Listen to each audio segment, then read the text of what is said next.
Good morning students. आज की class 11th और 12th के लिए इसमें आपको एक चैप्टर बताएंगे सिंथेसिस ऑफ सेंटेंसेस। जैसा कि आपको ज्ञात होगा कि सिंथेसिस ऑफ सेंटेंसेस का मतलब होता है वाक्यों का समायोजन। तो सिंथेसिस ऑफ सेंटेंसेस में क्या करते हैं, वाक्यों का समायोजन करते हैं, अर्थात दो या दो से अधिक वाक्यों को जोड़ करके हम एक सिंपल या कंपाउंड या कॉम्प्लेक्स सेंटेंस बना देते हैं। तो इसी को कहा जाता है ये सिंथेसिस ऑफ सेंटेंसेस है। तो इसमें कुछ चीज़ें ऐसी हैं जिनके अंतर्गत हम इनका फॉर्मेशन करते हैं, यानी कि सिंथेसिस ऑफ सेंटेंसेस करते हैं। तो इसमें सबसे पहले आपका जो सिंथेसिस ऑफ सेंटेंसेस है पढ़ेंगे कि दो या दो से अधिक सिंपल सेंटेंस से हम एक सिंपल सेंटेंस कैसे बनाते हैं। तो सबसे पहले हम आपको बताएंगे पार्टिसिपल के यूज से। तो पार्टिसिपल के यूज से, पार्टिसिपल आपको पता है पार्टिसिपल तीन प्रकार के होते हैं: प्रेजेंट पार्टिसिपल, पास्ट पार्टिसिपल और परफेक्ट पार्टिसिपल। प्रेजेंट पार्टिसिपल, इसमें जो कार्य होता है इसमें इसकी निरंतरता अर्थात कंटिन्यूटी ऐसो की जाती है, जबकि पास्ट पार्टिसिपल में इसमें जो वर्क होता है वो फिनिश्ड होता है, वर्क किया होता है, यानी कि पहले समाप्त हो जाता है। और जो परफेक्ट पार्टिसिपल होता है इसमें आप देखेंगे कि दोनों कार्य समाप्त होते हैं, लेकिन एक पहले समाप्त हो जाता है और दूसरा बाद को समाप्त होता है, तो वो पास्ट परफेक्ट पार्टिसिपल होता है। तो प्रेजेंट पार्टिसिपल, पास्ट पार्टिसिपल और परफेक्ट पार्टिसिपल, इनके माध्यम से हम सिंथेसिस ऑफ सेंटेंसेस किस प्रकार से करते हैं। तो सबसे पहले देखते हैं कि प्रेजेंट पार्टिसिपल के यूज से हम दो या दो से अधिक सिंपल सेंटेंसेस को एक सिंपल सेंटेंस में कैसे कन्वर्ट करेंगे। जैसे एग्जांपल नंबर 1, अगर हम कोई सेंटेंस लिखें, जैसे हम यहाँ पे लिखते हैं वी शा द स्नेक, और दूसरा ही रैन अवे। इसमें लिखा कहता है ही सॉ द स्नेक, उसने सांप देखा, ही रैन अवे, वह भाग गया। तो इसको हिंदी में सिंथेसिस करते समय सबसे पहले हमको हिंदी में जो सेंटेंसेस दिए गए हैं इनका हिंदी में अर्थ समझना चाहिए। अगर आप हिंदी में इनका अर्थ नहीं निकाल पाते हैं तो काफ़ी आपको इसमें प्रॉब्लम आ सकती है सिंथेसिस करने में। तो इसका अगर अर्थ समझेंगे तो लिखा है ही शायद उसने सांप देखा, ही रैन अवे, वह भाग गया। तो हम ये हिंदी में कह सकते हैं कि सांप देखते ही वह भाग गया। और इसी को आप इसी हिंदी को आप इंग्लिश ट्रांसलेट कर दीजिए, यानी कि इसको कन्वर्ट कर दीजिए इंग्लिश में, तो यही आपका हो जाएगा प्रेजेंट पार्टिसिपल से हम सिंथेसिस, दो वाक्यों का सिंथेसिस करते हैं। देखिए seeing the snake, he ran away. तो सब वो कहता है seeing the snake he ran away, सांप देखते ही वह भाग गया। तो इसमें करके या वे अगर आता है देखते हुए तो वो प्रेजेंट पार्टिसिपल होता है। इसी प्रकार से अगला सेंटेंस लेते हैं, अगला एग्जांपल लेते हैं।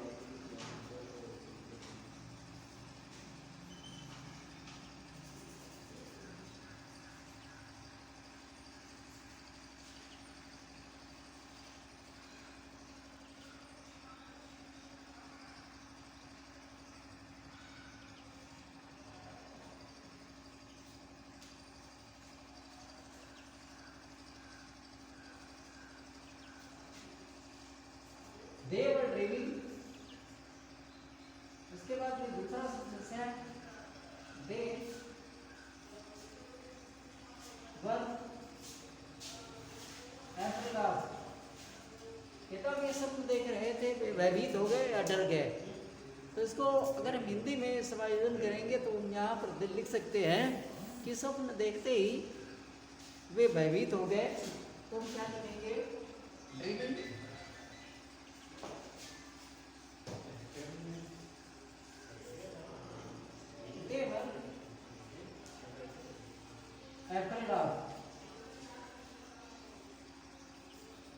सब देखते ही वे भयभीत हो गए। इसी प्रकार से और नियम जब देखते हैं,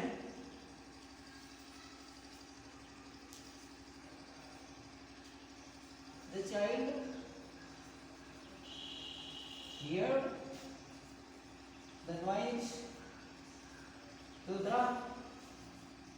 चाइल्ड वोक अप। कहता बच्चे ने शोरगुल सुना, बच्चा जग गया। तुम कह सकते हैं शोरगुल सुनते ही बच्चा जग गया, क्या लिखेंगे? Hearing the noise the child woke up.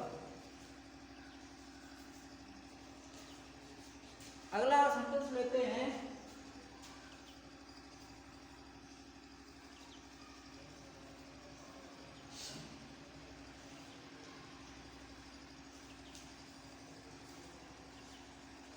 the train stopped,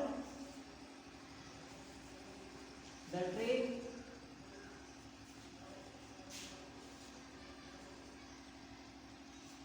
whistled।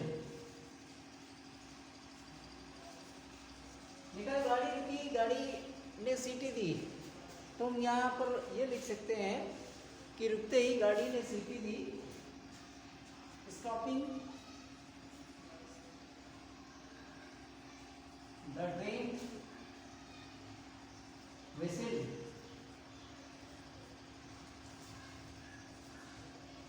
ऐसे आप कितने भी सेंटेंस लिखें, प्रत्येक पार्टिसिपल में आप क्या करेंगे, जो आपकी मुख्य क्रिया होगी यानी कि मेन पर होगी, इस पे आएगी फॉर्म लगा करके और शेष शब्द को जोड़ देते हैं। इसमें केवल आपको ध्यान ये रखना है, इसमें जो आपकी वर्ब होनी चाहिए वो एक ही फील्ड वर्ब होनी चाहिए।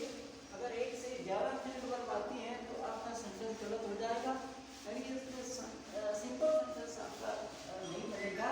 तो सिंपल सेंटेंस बनाने के लिए क्या करते हैं, पार्टिसिपल का प्रयोग करते हैं। इसमें एक फील्ड वर्ब लगाते हैं और प्रेजेंट पार्टिसिपल में आईएनजी फॉर्म इसके लिखते हैं। दूसरा past participle,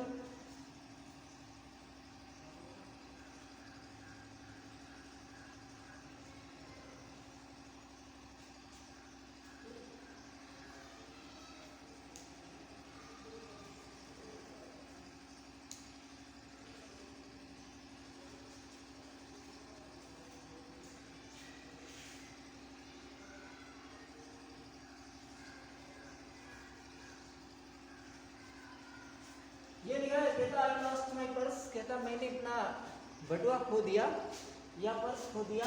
I found it, कहता मैं इसे पा गया। तो हम यहाँ पे ये लिख सकते हैं कि हिंदी में अगर बनाएंगे तो मैंने अपना खोया हुआ बटुआ पाया, तो यहाँ पे लिखेंगे I found my lost purse.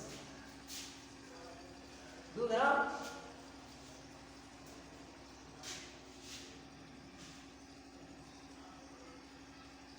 the military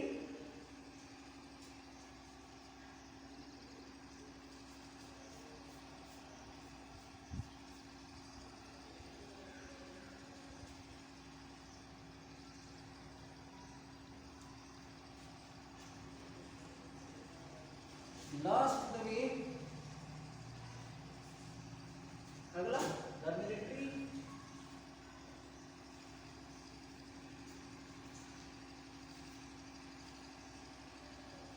proceeded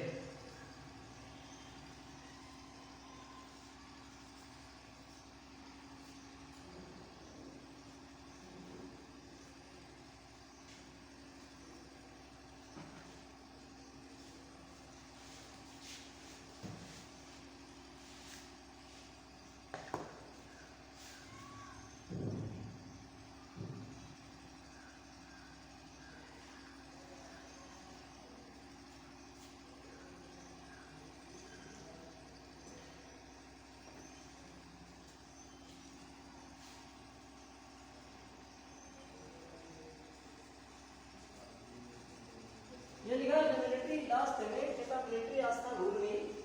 इसके बाद ये लिखा है मिलिट्री सर्च इट, मिलिट्री ने इसकी खोज की। तो हम लिख सकते हैं मिलिट्री ने खोए रास्ते की खोज की, क्या लिखेंगे द मिलिट्री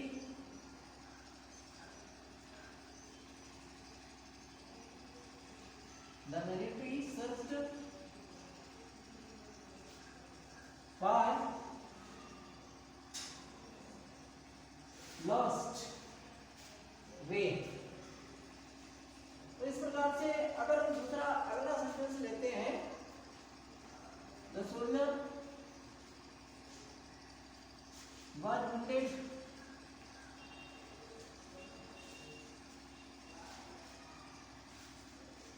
लिखा है, कहता सैनिक घायल था। The police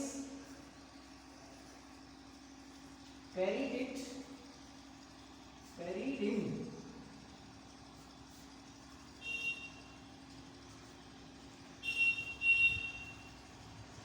to hospital। कहता है ये लिखा है द सोल्जर वाज वुंडेड, सैनिक घायल था। आगे लिखा है the police carried him to hospital, कहता है पुलिस से अस्पताल ले गई। तो हम क्या लिखेंगे, पुलिस घायल सैनिक को अस्पताल ले गई। The police carried wounded soldier to hospital।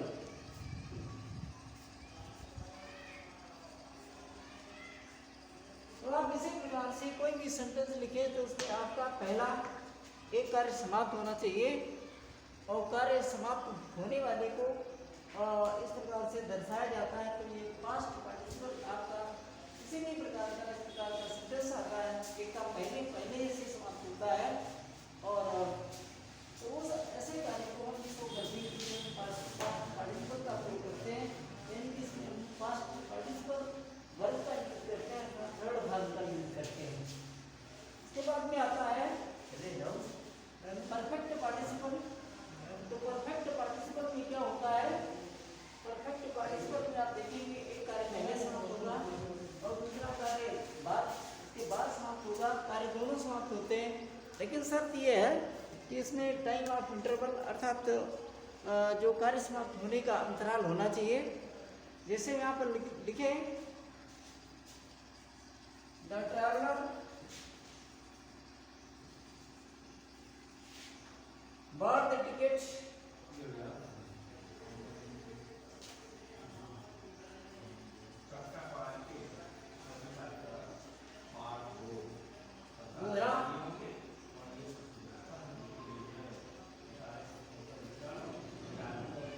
he said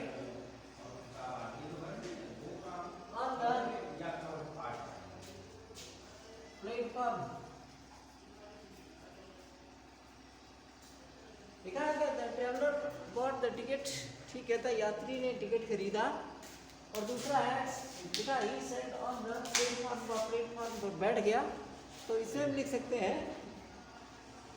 ticket खरीद कर यात्री प्लेटफॉर्म पर बैठ गया। तो इसमें आप देखेंगे पहले टिकट खरीदेगा, उसके बाद बैठेगा। तो उसमें जो टाइमिंग होगी वो इंटरवल यानी कि इसका जो स्पेस होगा, जो अंतराल होगा, उसमें काफ़ी होगा। एक काम पहले समाप्त होगा, दूसरा काम बाद को, दोनों काम समाप्त हैं।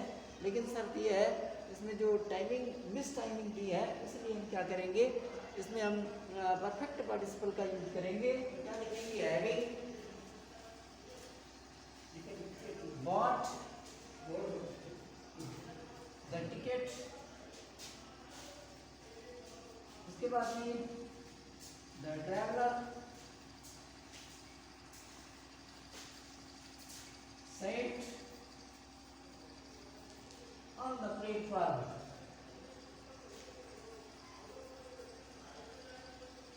दूसरा सेंटेंस है ग्रुप में, I was tired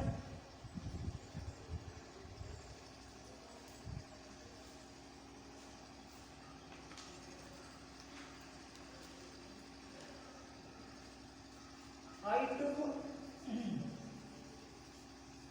shelter under a tree। दूसरा सेंटेंस लिखा है कि आई वाज टायर्ड, मैं थक गया था या मैं थका था। इसके बाद में लिखा है कि आई टुक शेल्टर अंडर ए ट्री, मैंने एक पेड़ के नीचे शरण ली। तो यहाँ पर क्या लिखेंगे, पहले थक गया यानी कि चलते चलते जो भी मतलब कोई एक्शन होता है उसमें थक गया, इसके बाद में मैं क्या किया, एक पेड़ के नीचे शरण ली, तो उसमें क्या लिखेंगे, having tired I took shelter under tree. Having tired I took shelter under a tree. तो इस प्रकार से ये परफेक्ट पार्टिसिपल है। और भी अगर लिखें, इसे यहां पर लिखते थे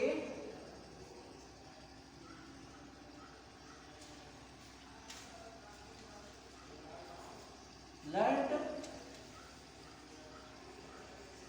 dear lesson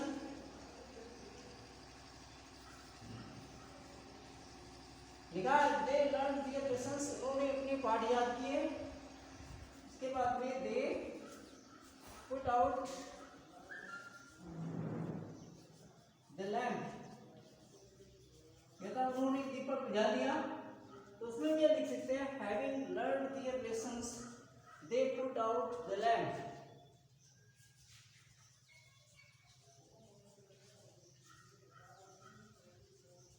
having learned there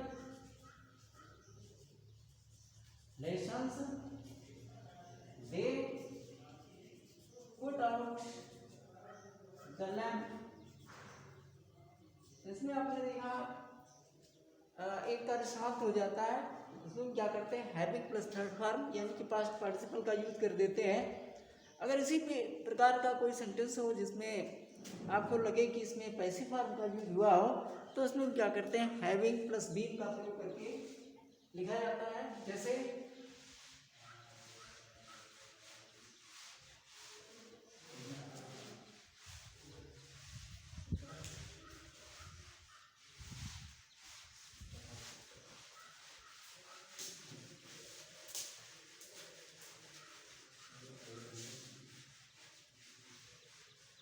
इसमें आपको लगे इसमें पैसिव फॉर्म है, जिसे आप लेंगे he was defeated, he went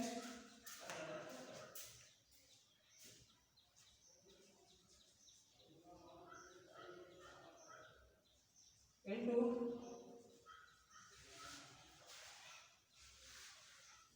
a cave. लिखा है ही वाज डिफीटेड, उसे हरा दिया गया। और दूसरा वाक्य है, कहता है ही वेंट इनटू अ केव, कहता वह एक गुफा को चला गया। तो इसमें लिखा ही वाज डिफीटेड, कोई अपने आप से हारता नहीं, हराया जाता है। तो इसका मतलब इसमें ये पैसिव फॉर्म का प्रयोग है। तो इसमें क्या करेंगे, हैविंग बीन का प्रयोग करेंगे। तो क्या लिखेंगे, हैविंग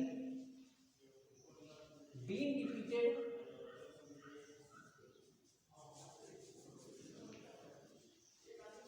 और ही वेंट इनटू अ केव। तो इस प्रकार से और भी हम एग्जाम्पल देखते हैं। She was sent to jail, कहता उसे जेल भेज दिया गया।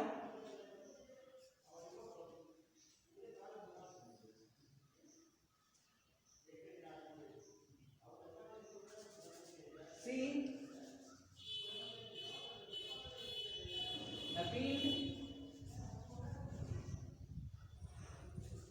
appealed to release, लिखा है she was sent to jail, वो जेल भेज दी गई। आगे लिखा गया सी अपील्ड टू रिलीज, कहता उसने रिलीज का मतलब छोड़ देना, ठीक है, तो छोड़ देने की अपील की यानी कि विनती की, प्रार्थना की। तो क्या लिखेंगे इसमें, अपने आप को जेल ले नहीं जाता है जबकि भेजा जाता है। तो यहाँ क्या लिखेंगे, having been sent to jail she appealed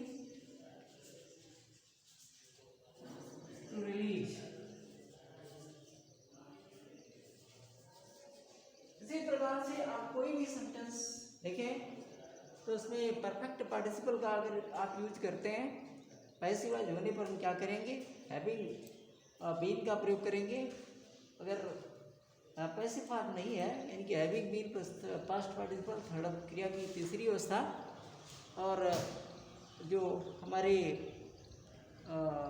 यानी कि हमारे जो एक्टिव वॉइस वाले हैं, एक्टिव वॉइस में हैविंग प्लस थर्ड फॉर्म का प्रयोग करेंगे, और पैसिव वॉइस वालों में हम क्या करेंगे, having been plus third form का प्रयोग करेंगे।